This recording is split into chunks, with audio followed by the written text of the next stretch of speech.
বাচ্চাদের আর বড়দের পছন্দ যদি একই রকম হয় তাহলে কিন্তু মায়েদের কষ্টটা একটু কমে যায়, তাই না বলেন? আজকে তেমনই একটা রেসিপি করে দেখাবো আপনাদেরকে। আসসালামু আলাইকুম, হ্যালো মাই কিউটি আপিরা, কেমন আছেন সবাই? আশা করছি আপনারা অনেক ভালো আছেন। চলুন তাহলে আজকের রেসিপিটা শুরু করা যাক। প্রথমেই 1.5 কাপ পরিমাণের ময়দা নিয়ে নিয়েছি, আপনারা চাইলে আটাও ব্যবহার করতে পারেন। তারপর দিয়ে দিচ্ছি পরিমাণ মতন একটু লবণ, চিনি আর দিয়ে দিচ্ছি গুঁড়া দুধ। এখন ভালো করে হাতের সাহায্যে একটু মিক্সড করে নিব। তারপরে দিয়ে দিব অল্প অল্প করে রুম টেম্পারেচারের পানি। আমি অল্প অল্প করে দিচ্ছি, আমি শেষের দিকে কতটুকু পানি ব্যবহার করেছি সেটা দেখিয়ে দেব।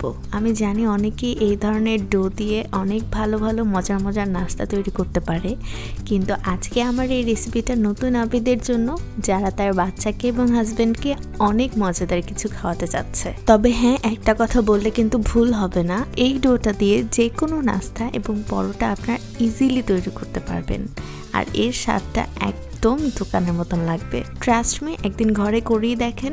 আর আমি কিন্তু এখন কোনো অয়েল ইউজ করিনি, অয়েলটা আমি একদম লাস্টে ইউজ করব। এখন দেখতে পাচ্ছেন আমি শুধু পানি দিয়ে আমি এটাকে মিক্সড করে নিচ্ছি। আর আমার হাতের অবস্থা দেখছেন, এটা দেখে কিন্তু একদম ঘাবড়াবেন না, এটা একটু পরেই চলে যাবে। আর আমি টোটাল পানি ইউজ করেছি কত সেটা কিন্তু দেখিয়ে দিলাম। 1 কাপ পরিমাণের পানি আমি এখানে নিয়েছিলাম এবং আমার এতটুকু পর্যন্তই লেগেছে, বাকি নিচের টুক পানি আমার লাগেনি। আমি 2 টেবিল চামচ অয়েলের 1 টেবিল চামচ দিয়েছি এখানে, এবং সেটা দিয়ে দেখেন আমি হাতটা ধুয়ে এসে আবার ময়ান করে নিচ্ছি। এখন দেখছেন আমার হাতে কিন্তু একটুও লাগছে না। একটু লেন্দি প্রসেস, কিন্তু মজাদার এবং অথেন্টিক একটা স্বাদ আনার জন্য এই প্রসেসিংগুলো কিন্তু আপনারা ফলো করলে দেখবেন অনেক মজাদার কিছু খেতে পাচ্ছেন। দেখতে পাচ্ছেন আমার হাতে কিন্তু কোনো রকমের কোনো কিছু লাগছে না।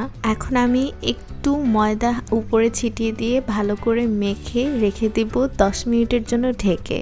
আপনাদের হাতে যদি সময় না থাকে সেক্ষেত্রে আপনারা 10 মিনিটের জন্য অপেক্ষা না করে সঙ্গে সঙ্গে রেডি করতে পারবেন। তবে হ্যাঁ, একটু রেস্টে রেখে দিলে বেশি ভালো হয়। আজকে আমি রেসিপিটা কি করব সেটা তো আপনাদেরকে দেখিয়ে দিয়েছি। আজকে আমি করছি নসিলা বা নিউট্রেলা দিয়ে একটা স্ন্যাক্স রেসিপি। এটাকে আপনারা ডেজার্ট আইটেমও বলতে পারেন।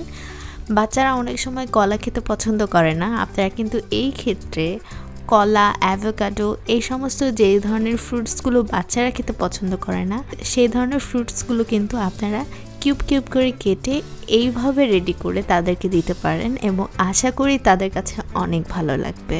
10 মিনিট রেস্টে রাখার পর আপনারা দেখতে পাচ্ছেন আমার এই ডোটা কতটা সুন্দর হয়েছে। আমি কিন্তু এই পুরো প্রসেসিংটা আপনাদেরকে দেখানোর চেষ্টা করেছি যেন আপনারা বুঝতে পারেন যে এই ডোটা কতটা সফট এবং কতটা মজাদার হয়। এটা দিয়ে যে কোনো ধরনের স্ন্যাক্স অ্যান্ড পরোটা আপনারা তৈরি করতে পারবেন। ট্রাস্ট মি, এটা অনেক মজা হয় খেতে।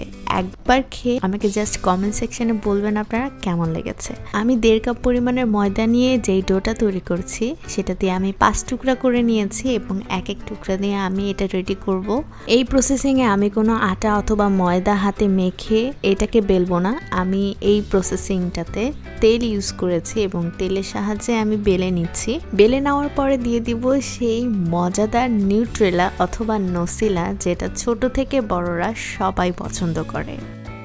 ভালোভাবে নসিলাটা দিয়ে দেওয়ার পরে আমি দিয়ে দিচ্ছি কলা। টুকরো টুকরো পিস করে আমি কলাকে কেটে নিয়েছিলাম। আপনারা চাইলে এখানে অন্য অন্য ফ্রুটসগুলো অ্যাড করতে পারেন। কলার প্রসেসিংটা শেষ হওয়ার পর আমি এখন দিয়ে দিব কনডেন্স মিল্ক। এই কনডেন্স মিল্কটাও কিন্তু আমাদের বড় থেকে ছোটরা সবাই পছন্দ করে। তারপর আমি উপর থেকে একটু বিস্কিট গুঁড়া দিয়ে দিচ্ছি, আপনারা এনি বিস্কিটের গুঁড়া এখানে ইউজ করতে পারেন। তারপর আমি ফোল্ড করে নিচ্ছি ভালোভাবে। সব পছন্দের জিনিস যদি একটা খাবারে পেয়ে যায় তাহলে কিন্তু সবার অনেক ভালো লাগে, ছোট থেকে বড়রা সবাই পছন্দ করবে, আর আপনার কাছে বারে বারে খেতে যাবে এই একই খাবার। তারপর আমি ফোল্ড করে নিচ্ছি ভালোভাবে। আপনারা দেখছেন আমি কিভাবে ফোল্ড করে নিয়েছি। আমি কিন্তু একটু বেশি বেশি সব কিছু দিয়েছি, আপনারা চাইলে সব কিছুর পরিমাণ একটু কমিয়ে কমিয়ে দিতে পারেন। এখন আমি চুলার উপরে একটা কড়াই বসিয়ে তেল ঢেলে দিয়েছি এবং রোলটাকে আমি তেলের উপর দিয়ে দিয়েছি। আমি একটু নিভু আছে এটাকে ভালোভাবে এপিট ওপিট ভেজে নেব। দেখতেই পাচ্ছেন আমি এক পিঠ ভাজা হয়ে যাওয়ার পর, ভালোভাবে এক পিঠ কুক হয়ে যাওয়ার পরই আমি পাল্টে দিয়ে তারপর আমি আরেক পিঠ ভেজে নিব। আমার কিউটি আপুদের জন্য বলে দিচ্ছি, আপনারা কিন্তু অনেকেই আমার ভিডিও দেখছেন এবং সাবস্ক্রাইব করছেন না। তাদের জন্য বলছি প্লিজ আমার চ্যানেলটা সাবস্ক্রাইব করবেন। আমার রেসিপিটা অলমোস্ট ডান হয়ে গিয়েছে, চলুন তাহলে আপনাদের সামনে সার্ভ করা যাক।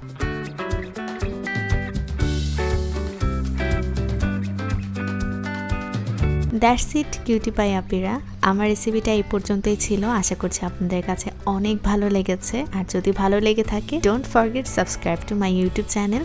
দেখা হবে নেক্সট কোনো রেসিপিতে। ততক্ষণ পর্যন্ত ভালো থাকবেন, সুস্থ থাকবেন, আমার জন্য দোয়া করবেন। আল্লাহ হাফেজ।